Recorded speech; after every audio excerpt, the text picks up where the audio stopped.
Hi, this is Paul Arnold, sometimes known as Stuttering Professor, and today I want to talk to you about a subject that we really all suffer from, which is procrastination, and how do we avoid it? And actually, as a coach, I'm often sort of agreeing with my clients certain actions, and then very interestingly, when they come back, they often haven't delivered them. And I think that's where the meat of our work often lies, about why do we not do what we know we've got to do? And the reality is that we all know why we should do something and the complications of not doing it. So why do we always put it off? And I want to explore that in this video about how to overcome procrastination. And this video, I really want to focus on the small things about how do we get that report written. Frankly, a lot of the stuff that is on the list of things we've got to do, which weigh us down, we should just decide not to do them. Take them off the list. Tell the people, look, not going to do it. And there's an amazing amount of energy that gets released from actually stopping doing promises that we know we're never going to do. So therefore, give yourself a break. Get rid of all that stuff that's cluttering up and holding back your energy levels. I wanted to talk about some of the bigger things. And there's been a lot of work done upon regrets of people in their final stage of life. And one of the biggest things that people say is they regret not having done things. And actually, there's often the truth is that, we don't regret the things we've done. We actually regret things we didn't do. So I want to make sure that we fill our metaphorical jar with large rocks, rather than allowing it to be filled up with all those tiny little bits that are often other people's demands upon us. So I really want to take control of our lives and be very clear what's important for us, and to get on and do the important things before time runs out, as it will do. So when you look at it, all of success is about doing things. I was speaking to my twin brother the other day, and he was talking about this as one person, and we said, how do you achieve that? He doesn't have any more better talents, because he got off his backside and he made things happen. And that's the truth with all of us. So let us now explore, why do we not do those things? And from the background of the psychology and all the work that's been done in there, it's all to do with the negative emotions we attach around that thing that we're procrastinating about. And we've got to shift that.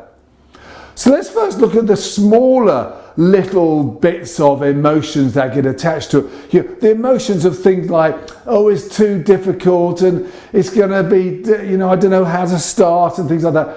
And what I want to advise you to do is say it with a whiny kid's voice. It's too difficult. I don't know where to start. And actually that wakes up the adult or the parent inside of us to realize that these are just quite pathetic little sort of attempts to block us from doing it.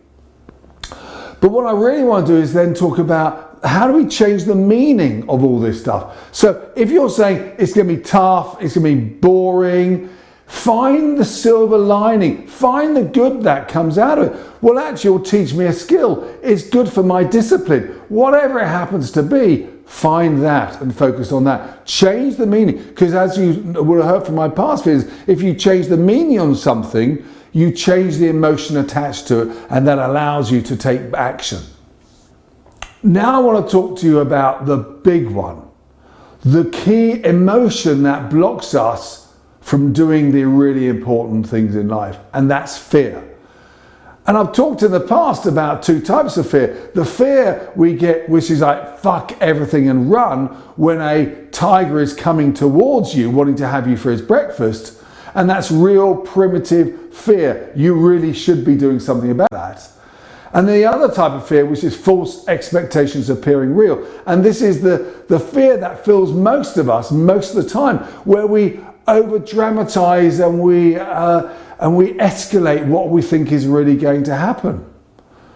And Mark Twain talks about, I've had many disasters in my life, but very few of which have ever come true. And the truth is that most of us underestimate the costs and the risks of staying where we are, and overestimate the costs and risks of the new behavior. And we've got to shift that. And the real fear we have is fear of failure. What happens if we were to fail at that? Or fear of being humiliated, or fear of being rejected. And for some people, a strange thing, a fear of success. And we've really got to look that fear straight in the eye and really challenge it for what it really does. But you know what lies at the back of that fear? It's our belief and self-confidence in ourselves. And that's why I posted another video about that, because only when we start to have the inner belief and we surround ourselves who also support our belief and confidence with it, can we then have the courage to actually face those fears and to move on. And I want to share with you a technique, because we need to fight emotion with emotion. I want to share a technique which I call the Christmas Carol, based on the idea of Christmas is yet to come. And I want you to do it in two ways. The first way is what you do is you start thinking, what is this current behavior that which I'm procrastinating about moving out of, costing me? In terms of my health, in terms of my well-being, in terms of my finances, in terms of my career, in terms of my spirituality, whatever other things are important in your life, look at this and say, what's it costing me right now? And then you go, what's that costing me in 5 years' time? And really feel that. What will it cost me in 10 years' time? What will it cost me in 20 years' time? And really start to build up, what is this current behavior that you want to shift costing you in your life? And then I want you to shake it out, and then I want you to move in a more empowered place. Now, let's talk about the new behavior, the new thing I want to do, the new career path. If I was there right now, how would that make me feel right now? What would that do for my well-being? What would that do for my health, for my finances, for my relationships, etc., etc.? Exactly what we did before. And now what they do in 5 years' time, in 10 years' time, in 15 years' time, in 20 years' time, and we get leverage on the situation. And at that point, you've got in your hand the current behavior, the future behavior, and you put the two together and say, it is now I have got to start. So we build emotion, a much higher level of emotion, to overcome the lower level of emotion. And some other tips. Let's run through these very quickly. Look, drop perfection. Salvador Dali once said, never chase perfection because you're never going to reach it. And you know what? Frankly, 80% right now is much better than 99% right in 2 years' time. And do the first step in the next 5 minutes. Don't wait. Do something. If you're planning on losing weight and you keep putting it off, look, just stop the video right now. Go onto Google, look up Weight Watchers. Just do that first step. I want you to do the very first step, a small, manageable chunk. Don't try to do everything, just do one small thing. Which leads on to the next one about chunk it down. Make it into lots of small little steps. I often will not do everything all one go. Do a bit, leave it, do a bit, leave it. It makes it much easier. And I really like what Brian Tracy talks about eat the ugliest frog first. This idea about you've got lots of ugly frogs in front of you, eat the ugliest one first, because that motivates you. And that therefore leads on to the next thought about, reward yourself. Say, look, until I've written the first, part of this, I'm not going to get up and treat myself to a cup of tea. But you do that stuff and work back from outcome. If you need to have your book delivered to the publishers by then, when does it need to be in its third edit, its second edit, its first edit? When do you need to bring material? And before you know it, you think, jeepers creepers, I should have started last week. So that also brings the energy to making you push through this barrier of procrastination. And then make public commitments. Saying to people, look, I'm going to lose weight. I'm going to do X, I'm going to do Y. Make that be public so therefore people can actually support you.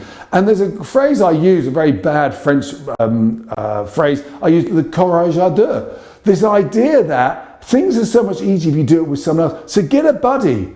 If you're trying to get fit to go to the gym, get a gym buddy. If you're trying to start a new company, do it with your brother or someone like that you can trust. because actually you're much more likely to make a success of it, because one will edge the other, and support the other critically is the support you get from the other person. Then find the right environment. We've got to avoid distraction, and we all know we're so easily distracted. YouTube is a lovely example of distraction, and actually we've got to put those up and get into this idea of flow. Stay in a place of flow. And once we start doing something for 5 minutes, very often, before we know it, we've done 10 minutes, 15 minutes. So just get down, stick your bum onto the chair, glue it there, and start doing at least 5 minutes. And then look at what's worked for you in the past. You've all done this in the past. Look at that stuff and start saying, what works for me? Because maybe if one person is a night owl, another person is an early bird. So do what works for you. And maybe your current environment, maybe you can't do this at home, you need to go out to another place to go and do it. Find what works for you. Anyway, I hope that was of use. I do loads of workshops and coaching in this field.